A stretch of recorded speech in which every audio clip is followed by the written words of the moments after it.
El doctor Fernando Bacinelli es médico infectólogo.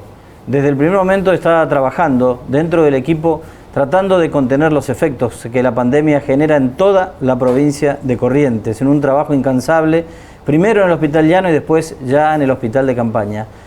Doctor, bueno, gracias por estar aquí. La verdad para nosotros es una satisfacción poder entrevistarlo en el medio de lo que podríamos denominar a esta altura ya como una guerra, ¿no? Sí, la verdad que en las últimas semanas estamos experimentando esto que muchos definen como una segunda ola, otro podemos decir un tercer rebrote muy ampliado de la primera ola, pero en definitiva el aumento progresivo de los números de casos en toda la Argentina, por supuesto en nuestra región, y eso nos preocupa a todos. Lo que siempre nos preguntamos, doctor, es los recursos humanos, ¿no?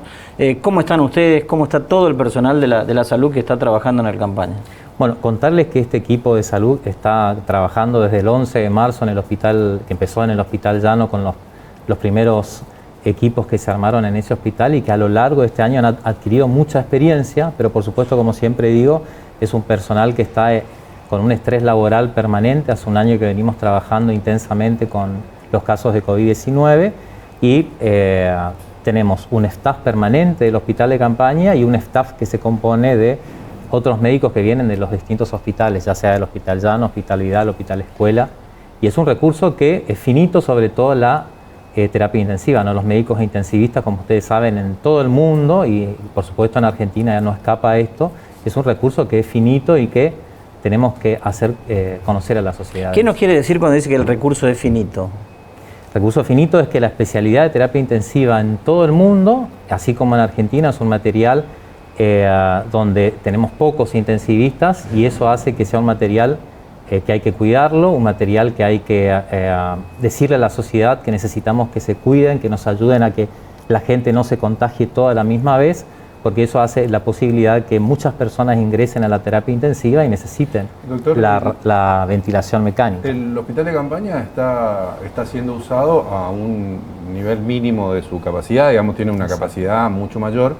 El tema es que cómo hacemos, digamos, cuando esa capacidad sea requerida, porque el personal sigue siendo finito, digamos, los terapistas siguen siendo personal que no se consigue, pero ustedes tienen un plan para poder armar una contingencia si es que ocurre eso, digamos. Sí, ya en la primera fase, cuando trabajamos en el Hospital Llano, se convocó a distintos médicos de terapias intensivas del interior, ¿no? Con experiencia en el trabajo de la terapia intensiva, y eso hace que uno sepa que tiene un backup, diríamos, para poder reponer o aumentar el recurso humano en el Hospital de Campaña. Pero ¿qué pasaría si de golpe ahora estamos más o menos en el 15, 16% de ocupación, si nosotros requerimos unidad de terapia intensiva y asistencia respiratoria y todo eso, por encima del 50% de la capacidad del hospital?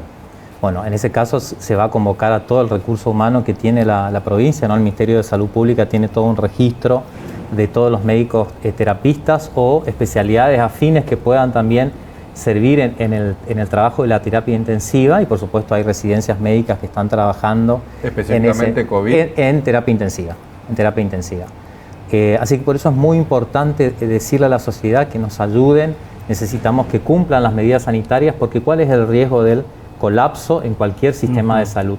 Que muchas personas a la vez se contagien. Si se contagian 100 personas, sabemos que el 75% van a cursar en una forma leve, del 25% prácticamente el 15% va a necesitar una internación en sala de clínica y un 13 a 10% requerirá terapia intensiva.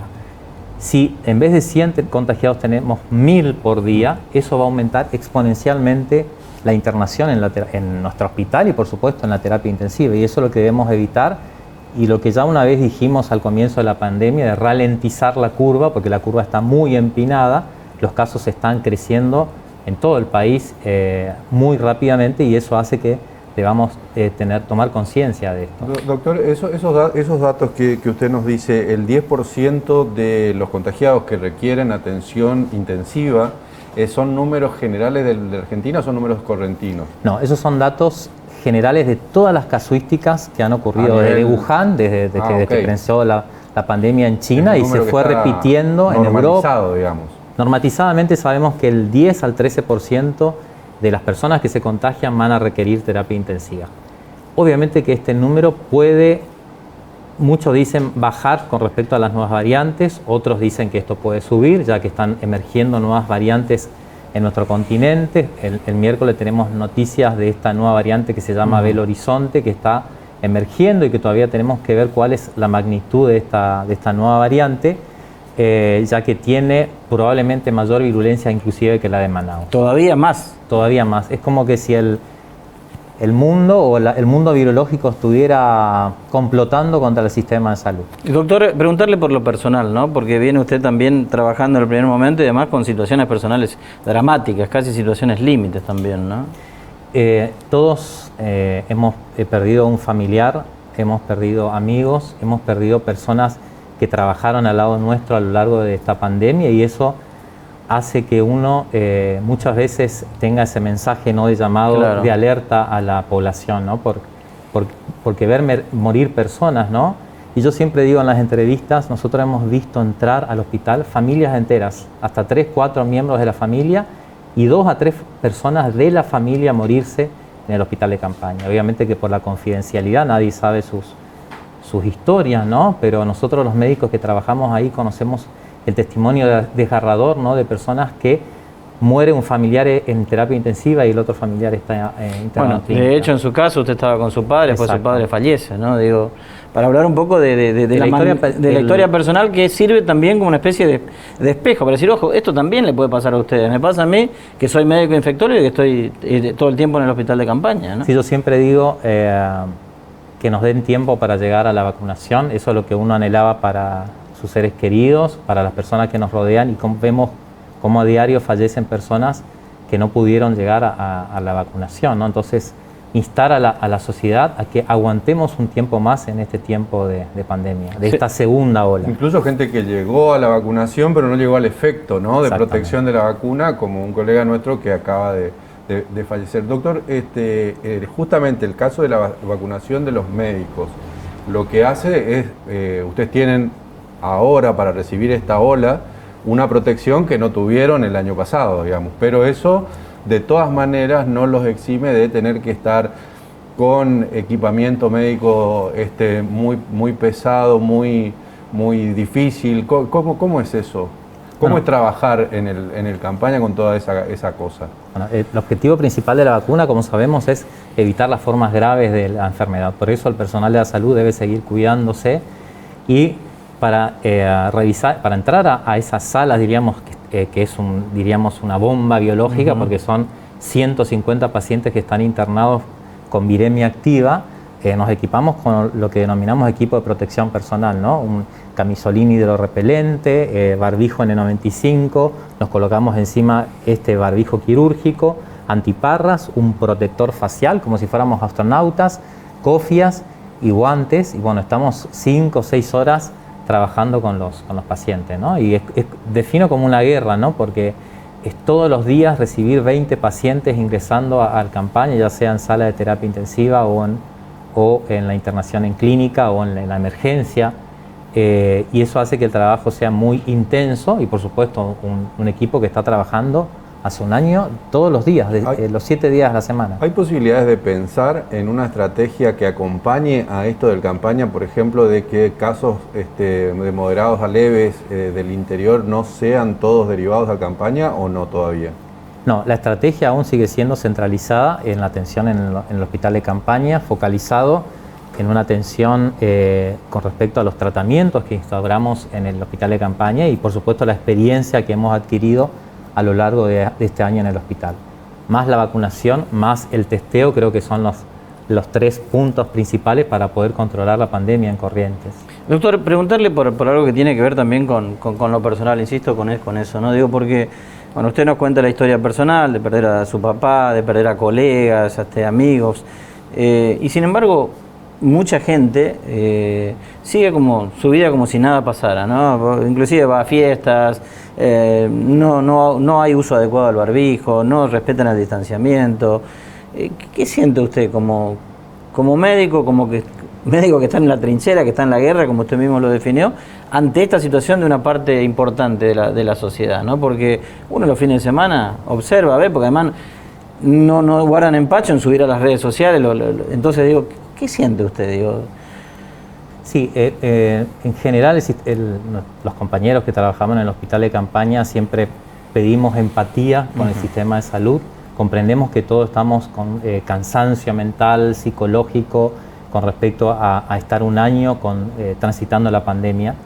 Pero muchos de los que estamos ahí lo vivimos como una vocación de servicio y lo que hacemos es trabajar. Nos ponemos el chip de trabajar, no mirar ni redes sociales donde puedan aparecer estas ideas, porque muchas veces da mucha bronca, nos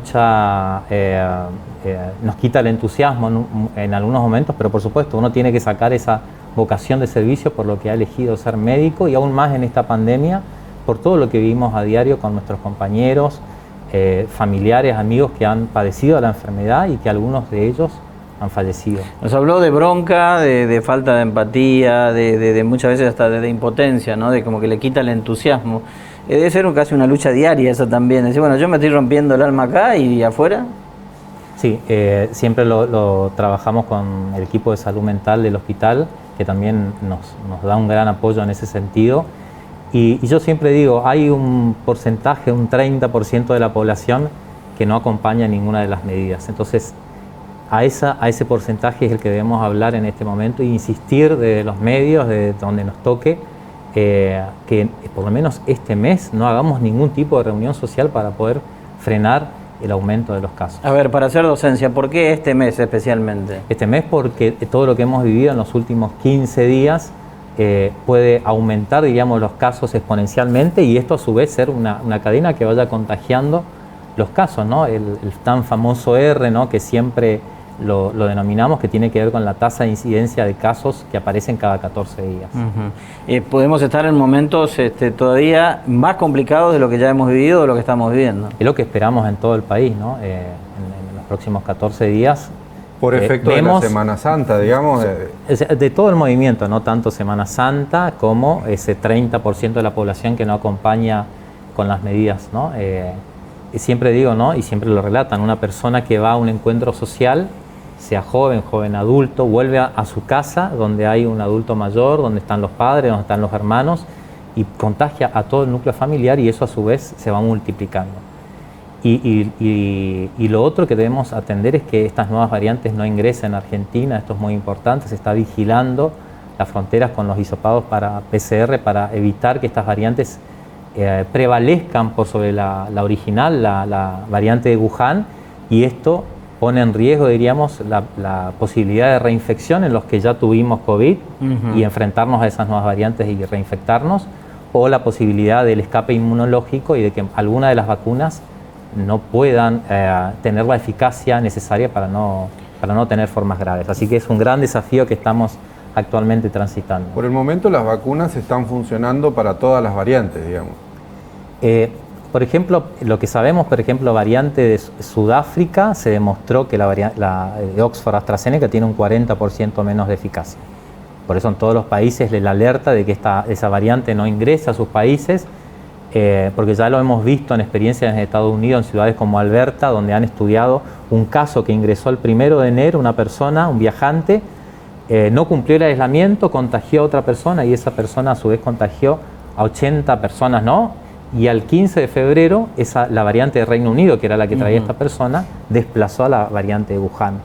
O sea, por eso es muy importante la vigilancia y no permitir que estas variantes predominen en nuestro país.